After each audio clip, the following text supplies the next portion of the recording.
제가 오늘 이 설교 제목을 자기 자리로 돌아가기 이렇게 정했는데 어제입니다. 어떤 분이 이제 그 제목을 보고서 저에게 메일을 보내왔습니다. 이런 내용입니다. 목사님 정하신 설교 제목을 보니 시인과 촌장의 풍경이라는 노래가 생각났습니다. 그러면서 메일로 그 대중가요 하나를 저에게 보내줬습니다. 제가 클릭을 해서 들어가 보니까 그 노래가 굉장히 단순한 노래더라고요. 그 가사가 딱 한 줄이에요. 세상 풍경 중에서 제일 아름다운 풍경, 모든 것들이 제자리로 돌아가는 풍경. 처음부터 끝까지 이것밖에 없습니다.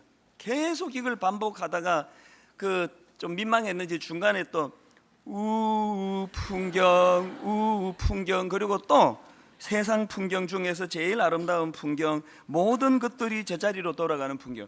계속 이것만 반복하고 맨 마지막에 풍경, 그렇게 끝나는 노래예요. 제가 참 되게 독특하다 그런 생각을 했는데요.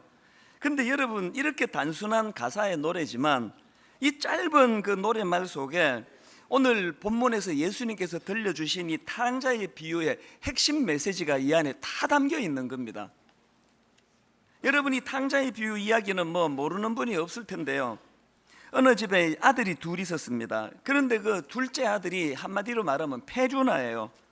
멀쩡히 살아계신 아버지에게 자기가 받을 유산을 내놓으라고 그렇게 때를 써서 이제 결국 아버지 유산을 챙겨가지고 먼 나라로 떠나가는데 그 아들이 허랑방탕하게 그렇게 그 모든 재산을 다 탕진하고 완전히 밑바닥 인생으로 전락하는 겁니다. 그래서 이제 그 절망적인 생활을 하다가 잊고 있던 아버지를 떠올리고 다시 이제 아버지 집으로 돌아가서 행복하게 이제 잘 살았다, 그런 이야기예요.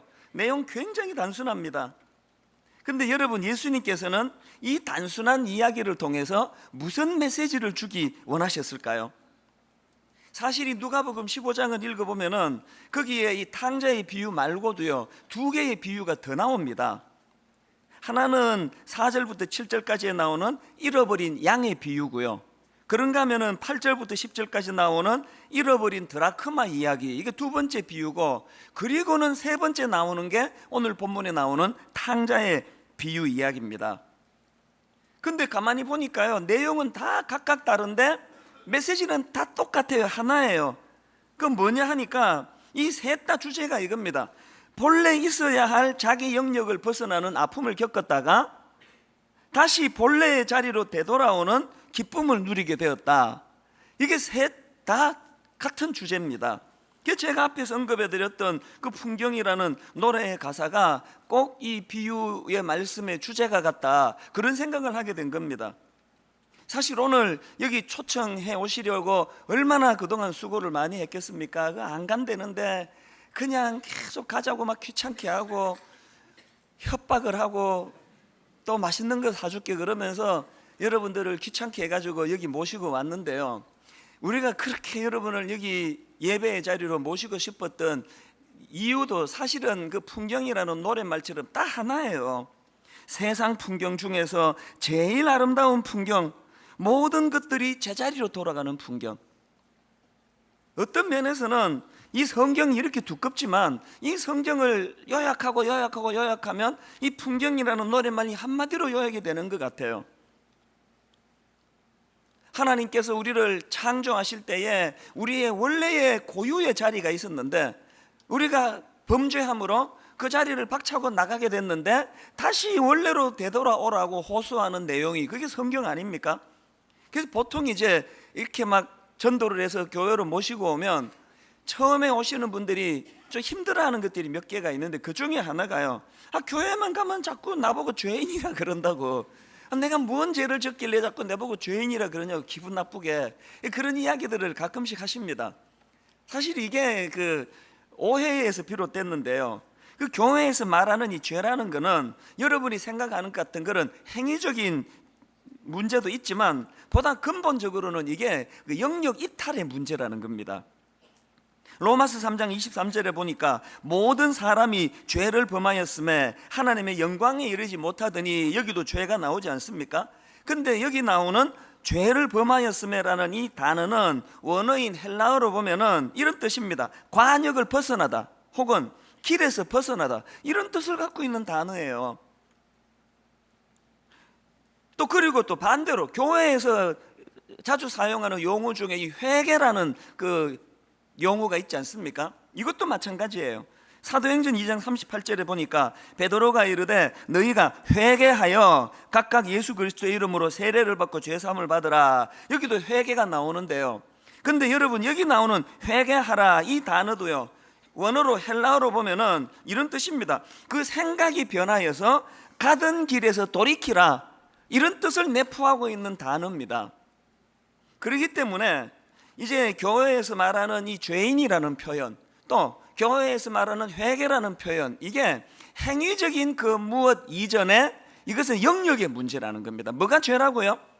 우리를 지으신 하나님께서 우리가 있기를 원하셨던 그 영역, 그것이 하나님과 더불어 함께 교제를 나누는 하나님의 영역 아닌데, 이 자리를 이탈한 거, 이게 죄라는 거예요. 그리고 다시 원래 자리로 돌아오는 이 회복, 이게 회개라고 한다는 것입니다.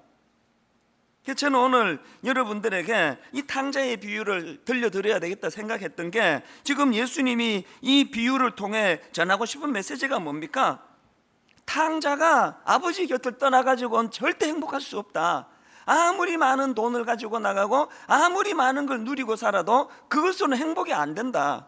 결국 행복하기 위해서는 탕자가 다시 제자리로 복귀한 것처럼 아버지 집으로 우리 인생도 하나님 앞으로 다시 복귀해야 된다, 이 메시지를 전하고 싶으신 거예요.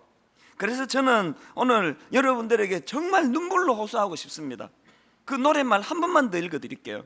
세상 풍경 중에서 제일 아름다운 풍경, 모든 것들이 제자리로 돌아가는 풍경. 오늘 여기저기에서 이 세상에서 제일 아름다운 풍경이 일어나는 사건이 있는 예배가 되기를 바랍니다.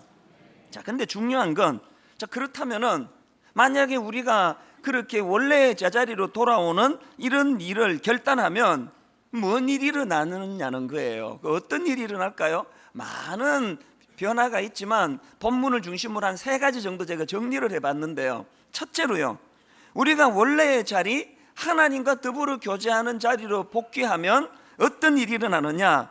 하나님의 공급하심을 경험하게 된다는 것입니다. 저는 아버지 곁을 떠난 그 둘째 아들의 이 결론이요, 누가복음 15장 14절, 다 없앤 후 그 나라에 크게 흉년이 들어 그가 비로소 궁핍한지라. 저는 이 표현이요, 다 없앤 후 비로소 궁핍한지라.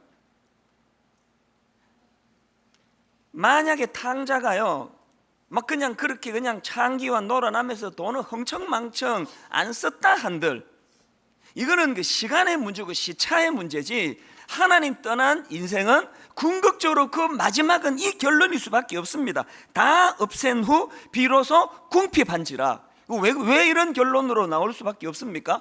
풍성하신 하나님과의 관계가 단절되고 풍성하신 하나님으로부터의 공급이 끊어졌는데 언젠가는 다 없앤 후 비로소 궁핍한지라. 이 법칙 안에 갇힐 수밖에 없는 게 인생이라는 것입니다. 마침 제가 이런 말씀들을 준비하는데 지난주 어느 칼럼에 봤더니 이런 글이 있어서 눈에 확 들어왔습니다. 자, 들어보십시오. 독일 철학자 하이데거는 인간 존재의 본질을 불안으로 정의했다. 도무지 어디서 와서 어디로 가는지 모르기 때문이다. 현재의 시간 속에 그저 던져졌다는 의미로 피투성이라는 표현을 쓴다. 저는 이 글을 보면서 왜 우리 인간은 이렇게 정의가 돼야 됩니까? 여러분, 우리 인생이 정의되는 게 기쁨이다. 우리 인생이 정의될 때 한없는 축복이다. 우리 인생이 정의될 때 말로 다 할 수 없는 활력이다. 왜 이런 것으로 정의가 되지 않고 왜 우리 인생은 이렇게 불안으로 정의돼야 될까요? 저는 이 하이데거의 인간 존재의 본질을 불안으로 정의하는 그 글을 보면서 아담이 범죄한 이후로 자리를 이탈한 이후에 그가 보여줬던 창세기 3장 8절 9절 말씀이 불쑥 떠오르는 겁니다. 자, 한번 들어보십시오. 아담과 하와가 타락한 이후에 나오는 이야기입니다. 그들이 그날 바람이 불 때 동산에 거니시는 여호와 하나님의 소리를 듣고 아담과 그의 아내가 여호와 하나님의 낯을 피하여 동산 나무 사이에 숨은지라. 여호와 하나님이 아담을 부르시며 그에게 이르시되 내가 어디 있느냐, 네가 왜 영역을 이탈했느냐, 그 얘기 아닙니까? 그랬더니 아담의 답변을 한번 보십시오. 10절 이르되 내가 동산에서 하나님의 소리를 듣고 내가 벗었으므로, 그 다음 보세요, 두려워하여 숨었나이다. 여러분, 여기서 지금 범죄한 후에 하나님을 떠나 자기를 정의하기를 두려워하여 숨었나이다 고백하는 이 아담하고, 하이데거가 인간 존재의 본질을 정의하기를 그건 불안이다, 이거 닮은 거 아닙니까? 우리 인간이 왜 불안합니까? 하이데거가 뭐라고 말합니까? 도무지 어디서 와서 어디로 가는지 모르기 때문이래요. 이게 이탈했다는 그 이야기 아닙니까? 제가 이런 내용들을 쭉 묵상을 하다가요, 이 인간 존재의 본질을 불안이라고 정의하는 하이데거의 정의에 전혀 영향받지 않던 한 인물, 한 인생이 불쑥 떠올랐는데 바울이라는 인물이에요. 이분 인간적으로 그렇게 두려움 없는, 불안 없는 태평한 삶을 산 분 아닙니다. 때로는 복음을 전하다가 감옥에 갇히기도 하고 평생 장가도 못 가보고 이런 고난 저런 고난을 많이 겪었던 분인데요, 그가 뭐라고 선포하는지 한번 보세요. 로마서 8장 32절 자기 아들을 아끼지 아니하시고 우리 모든 사람을 위하여 내어주시니가 어찌 그 아들과 함께 모든 것을 우리에게 주시지 아니하겠느냐. 여러분, 여기에 불안이 느껴집니까? 여기에 여러분 두려워 숨어있는 초라함이 느껴집니까? 우리가 가난해서 불안한 거 아니고요, 이런저런 아픔이 문제가 많아서 그래서 두려운 게 아니고요, 하나님과의 관계 회복에서 오는 이 자신감이 없어서 그런 거예요. 오늘 여기 초청되어 오신 모든 분들에게 여러분의 삶 속에서도 로마서 8장 32절에서의 이 바울의 당당한 외침, 자기 인생에 대하여 주저함이 없는 이런 확신, 이런 것들로 무장된 복된 인생들 되시기를 바랍니다. 그런가 하면 두 번째로, 우리가 다시 제자리로 복구하면 어떤 일이 일어나느냐, 이 삶의 중심을 회복하게 된다는 것입니다. 제가 지난 특세 때도 그 말씀을 드렸는데요, 우리 인생은요, 이 땅에서 얼마나 큰 원을 그리고 사느냐의 문제가 아니에요. 맨날 뉴스에 나오고 그냥 이 사회를 들었다 놨다 할 정도로 영향력을 미쳐서 성공한 게 아니고요, 인생이 얼마나 큰 원을 그리느냐 작은 원을 그리느냐가 중요한 게 아니고, 인생은 그 중심이 있느냐의 문제예요. 제가 그 특세 때도 그때 볼펜을 들고는 설명을 드렸는데요, 우리가 살아가면서 내 삶에 이런 무게 중심이 확고하게 세워져 있으면 작은 원도 상관이 없고요, 큰 원도 상관이 없어요. 혼란이 없습니다. 분당 우리 교회가 30몇 명으로 시작했던 작은 원을 그릴 때나 지금 2만 명이 넘는 큰 원을 그리고 있을 때나 달라진 거 하나도 없고 혼란이 하나도 없고 복잡한 게 하나도 없습니다. 왜? 중심만 있으면 원은 아무리 커져도 혼란이 없습니다. 지금 둘째 아들이 아버지를 떠나 먼 나라로 갔다는, 이건 다른 말로 하면 자기의 중심을 잡아주던 중심축을 버렸다는 뜻이에요. 재산 아무리 많으면 뭐합니까? 중심이 없으니까 흔들려서 그렇게 결핍으로 끝나는 거라는 거예요. 제가 최근에 이제 저희 교회에서 했던 요한계시록 설교를 묶어가지고 책을 한 권 이제 냈는데요, 그 제목을 오늘을 견뎌라 이렇게 정했습니다. 사실 여러분 정말 그렇지 않습니까? 우리 시대는요, 그 요한계시록의 그 불안한 그 당시 시대와 같이 그야말로 하루를 견뎌내지 않으면 안 될 정도로 불안한 시대 아닙니까? 두려움이 많고 염려가 많은 시대 아닙니까? 제가 그 책 제목을 오늘을 견뎌라 이렇게 정하고는요, 그 서문에서 프롤로그에서 제가 무슨 이야기를 거기다 담았냐 하니까요, 여러분 그 유명한 발레극 백조의 호수 아시지 않습니까? 이 백조의 호수에서 가장 그 사람들이 기대하는 대목이 뭐냐 하니까, 그 여성 주인공 발레리나가 이게 이름이 용어가 이렇대요. 32회전 푸에테. 용어가 그렇답니다. 제가 이걸 좀 자세히 인터넷을 뒤져보니까요, 32회전 푸에테가 뭐냐 하니까 그 무용수가 이제 그 한 발을 이렇게 그 치켜 세워서 발끝을 들고 몸을 지탱하면서 다른 한쪽 다리는 높이 들고서 그렇게 하고 그 상태로 앉은 자리에서 32바퀴를 도는 이게 32회전 푸에테래요. 야, 이게 도대체 이게 어떻게 가능한 일입니까? 이게 어떻게 한쪽 다리를 들고서 그 32바퀴를 그 자리에서 요동 없이 돌 수 있느냐고. 근데 제가 어느 목사님 이야기를 제가 들어보고, 야, 너무 제가 일리가 있다는 생각을 했습니다. 비결이 있대요.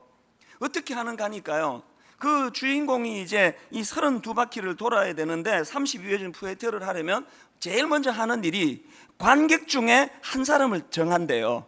그래서 그 관객을 기준으로 해서 그 사람만 쳐다본대요. 그래서 이걸 회전을 할 때 모든 몸이 다 돌아갈 때까지 맨 끝에까지 그 사람을 눈을 떼지를 않는데요. 그래서 모든 몸이 돌아갈 때까지 그러다가 몸이 이렇게 획 돌아가면, 손님도 오시고 그래서 제가 지금 애를 쓰고 있는데 좀 어지럽네요. 몸이 이렇게 돌아오면 다른 신체가 오기 전에 얼굴을 가장 먼저 돌려서 그분을 또다시 쳐다본다는 거예요. 그래서 자기가 정한 그 관객을 기준으로 해서 그분을 계속 기준으로 보면서 돌면은 32바퀴를 도는데 중심이 흐트러지지 않으니까 이게 돌 수가 있다는 이야기예요. 그럼 뭐 전문가가 한 이야기가 아니라서 이게 뭐 정말 신빙성이 있는지 없는지는 몰라도 듣기에 참 그럴듯한 것 같아요. 그래서 저는 그 이야기를 들으면서 이 땅을 살아가는 우리도 마찬가지라 생각합니다. 우리가 기준을 정한다는 것. 그래서 저는 히브리서 12장 2절이요, 믿음의 주요 또 온전케 하시는 이 예수를 바라보자.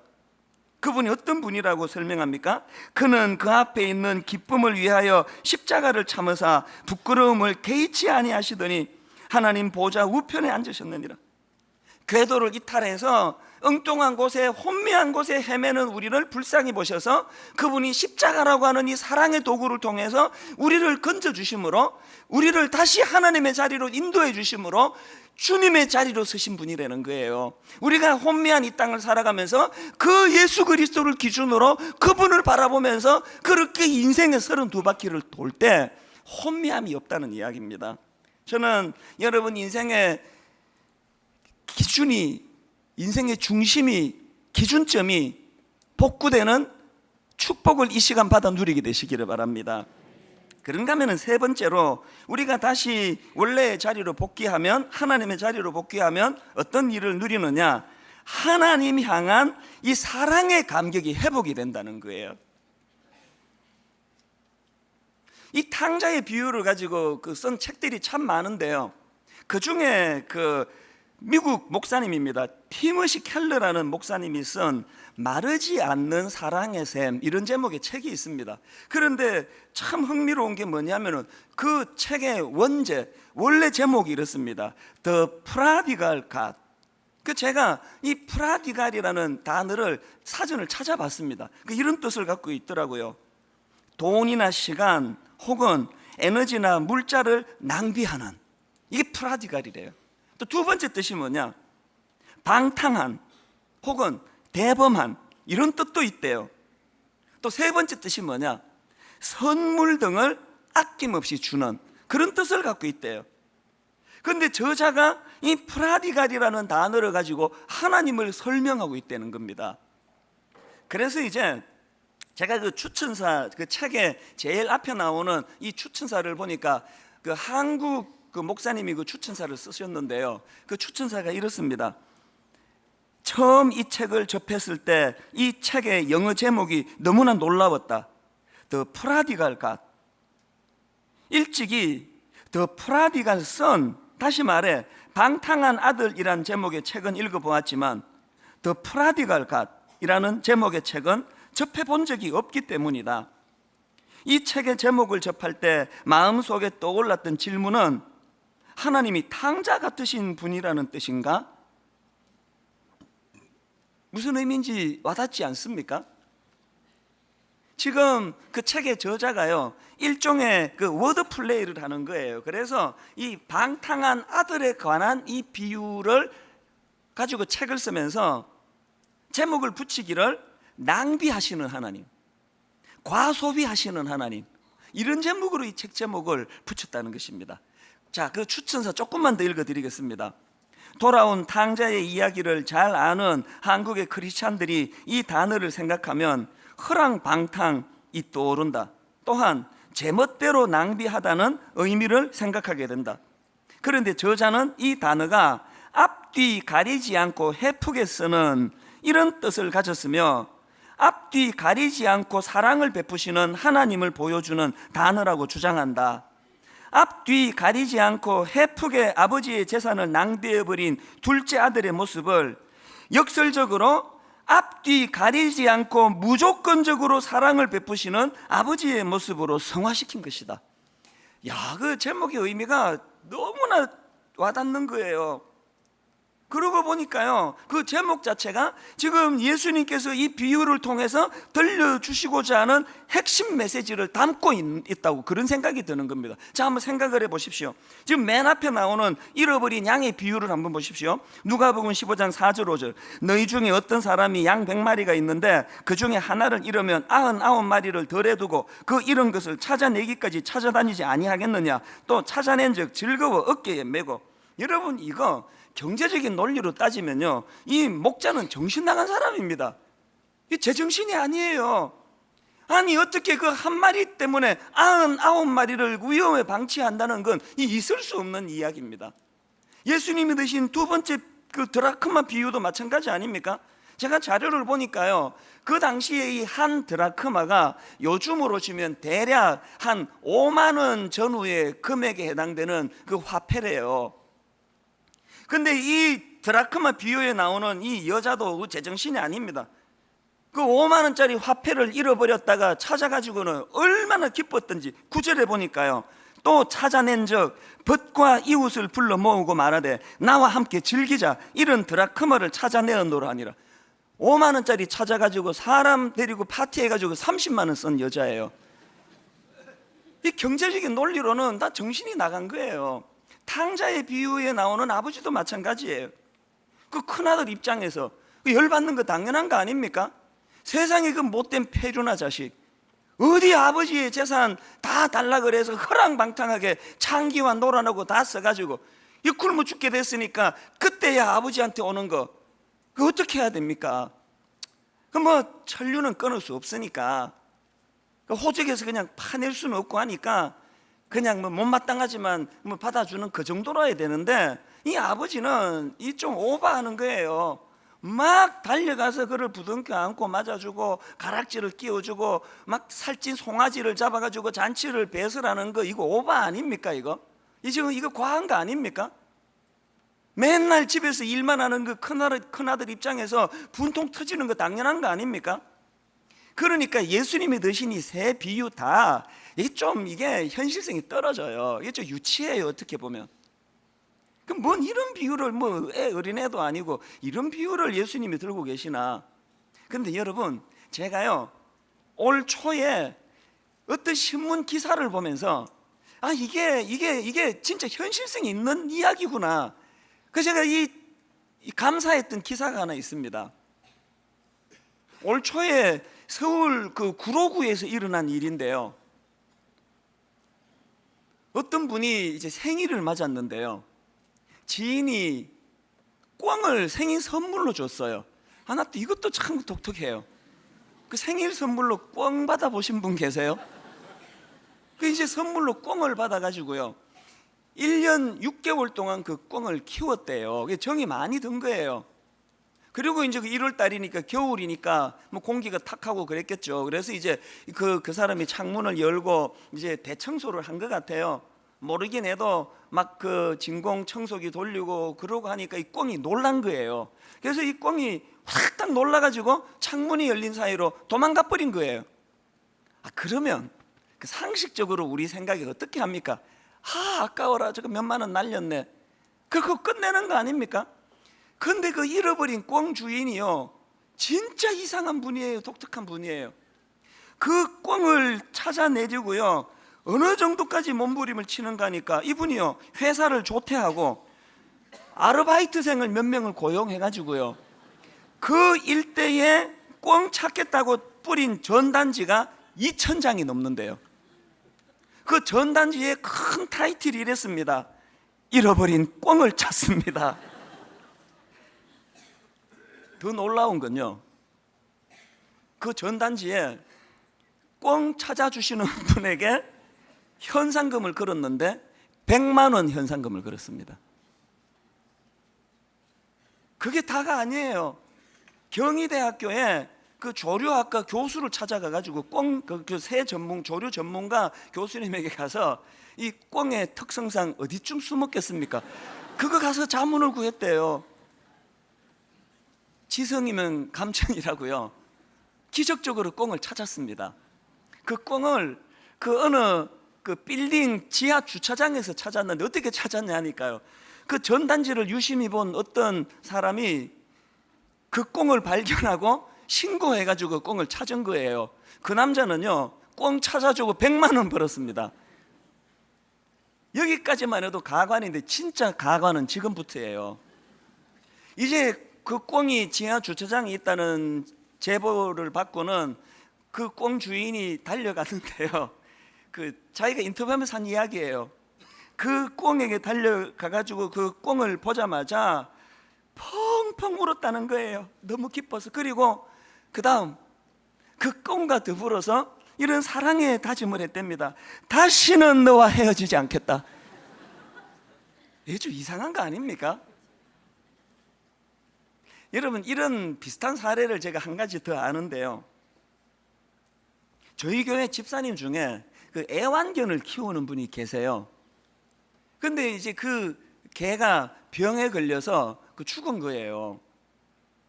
그래서 그분은 이런 표현조차도 싫어할지 모르겠습니다.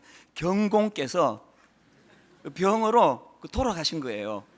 그래가지고요, 그 주인이 그게 얼마나 애석했던지 그 개를 화장을 시켜가지고 그 개의 유골을 담은 항아리를 자기 집에 장식장에다가 보관을 하고 있는 거예요. 제가 그 집에 신방을 갔더니 그 장식장을 열고, 목사님 이게 그겁니다, 그리고 저한테 보여주더라고요. 묵념을 해야 되는 건가요? 이게 개를 키우지 않는 우리 입장에서 이해가 잘 안 되는 거예요. 근데 여러분, 제가 이제 이 문제를 탕자에 비유하고 정리를 하면서 깨달은 게 뭐냐 하니까, 이거를요, 경제적인 논리 혹은 여러 개 중에 하나, 여러 꿩 중에 하나로 받아들여서 될 문제가 아니고, 이거는요, 이 사랑의 문제, 이 관계의 문제로 이거를 받아야 된다는 겁니다. 이게 무슨 뜻입니까? 개가 엄청 많지만 그 집사님이 쏟아준 그 사랑의 그 개는 그 개 중에 하나가 아니고 바로 그 개예요. 그 꿩을 찾아서 100만 원 현상금을 걸고 꿩을 보고 눈물을 줄줄 흘리는 것은 그분에게 있어서 그 꿩은 여러 꿩 중에 하나가 아니라 바로 그 꿩이에요. 자기와 사랑의 관계를 나눈 자식 같은. 제가 이 대목에서 이게 바로 십자가라는 거구나, 이 참 예수 믿기가 사실 쉬운 건 아니에요. 그 믿어지는 게 그거 이상한 거, 정신 나간 거 아닙니까? 상식적으로 우리 같은 하등 동물이 창조주를 위하여 십자가를 지고 희생했다, 이건 너무나 납득이 잘 가는 일이지만 어떻게 하나님이 우리를 위하여 십자가를 질 수 있느냐고요. 말도 안 되는 이야기 아닙니까?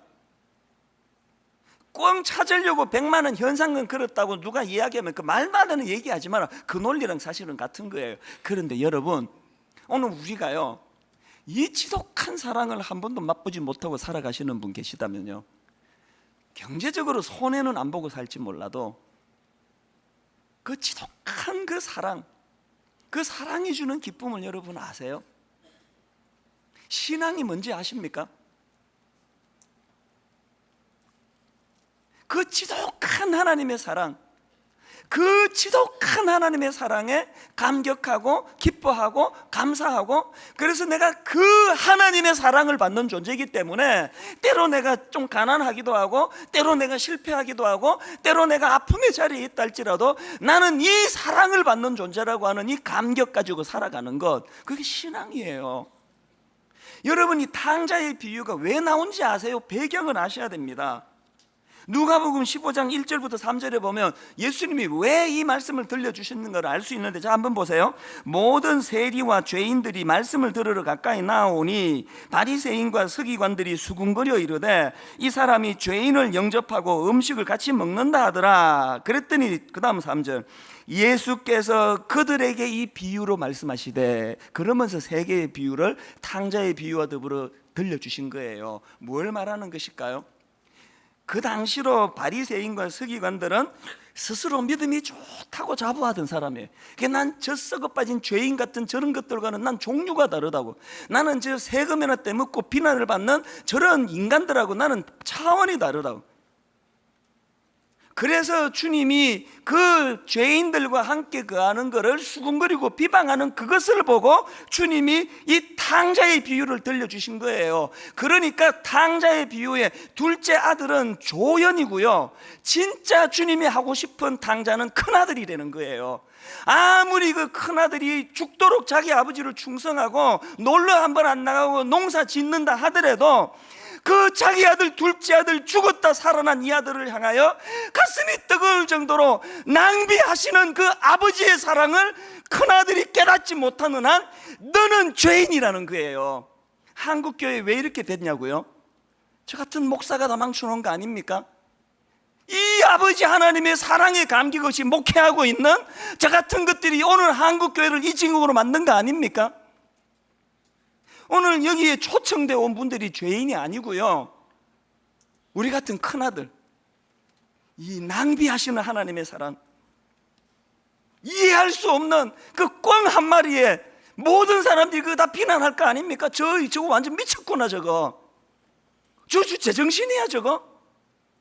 그 모든 여러분 이성을 가진 사람들에게 비난과 오해를 감수하면서까지라도 그 한 마리 꿩을 포기할 수 없었던, 이게 하나님이 우리를 향한 그 사랑이라는 것을 우리가 깨닫게 될 때 어떻게 감격 없이 살아갈 수 있겠습니까?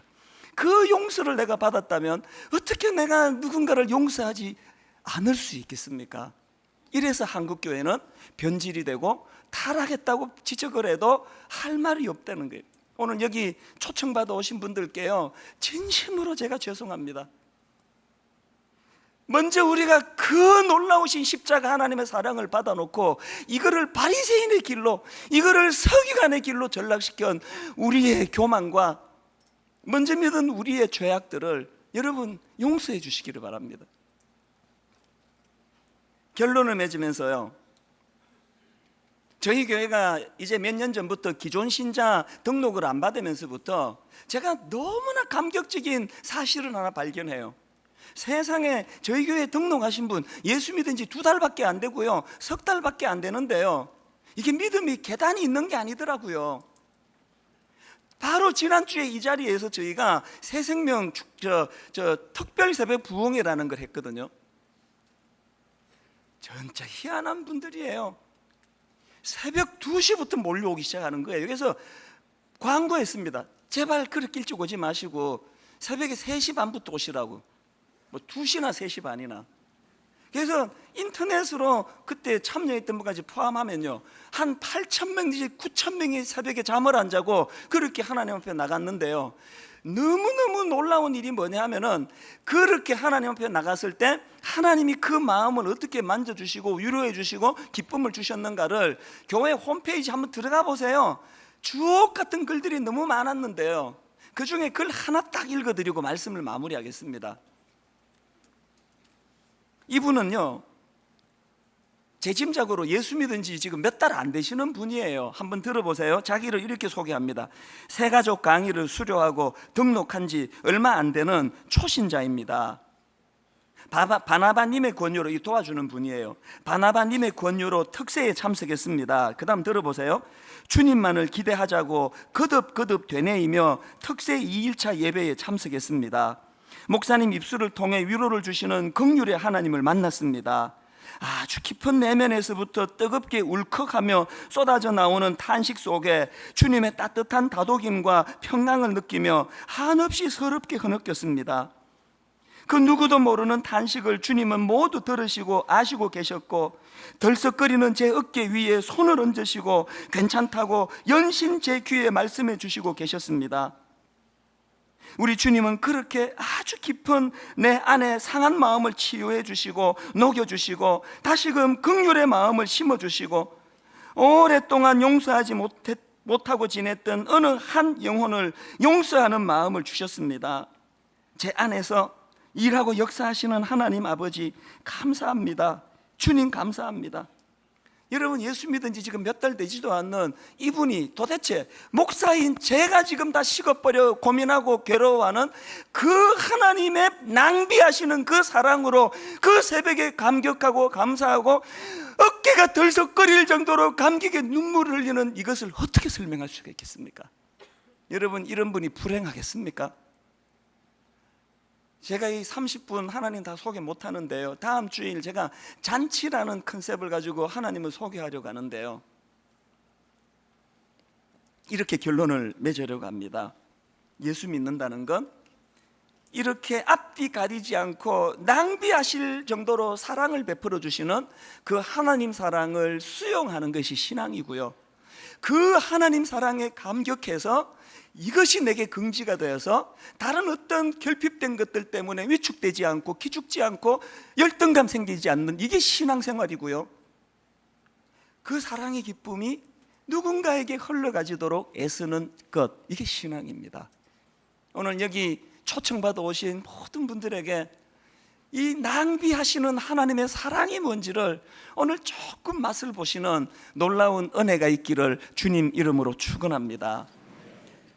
우리 주 예수 그리스도의 은혜와 하나님 아버지의 다함없는 사랑과 성령님의 감동, 감화, 위로, 교통, 충만하심의 역사가 오늘 주신 말씀 능력이 되고 힘이 되어 다시 원래의 자리로 복귀한 자들이 누리는 그 많은 은혜와 축복을 누리며 살아가기로 다짐하는 모든 주의 자녀들 머리 위에 지금부터 영원토록 함께 하시기를 간절히 축원하옵나이다.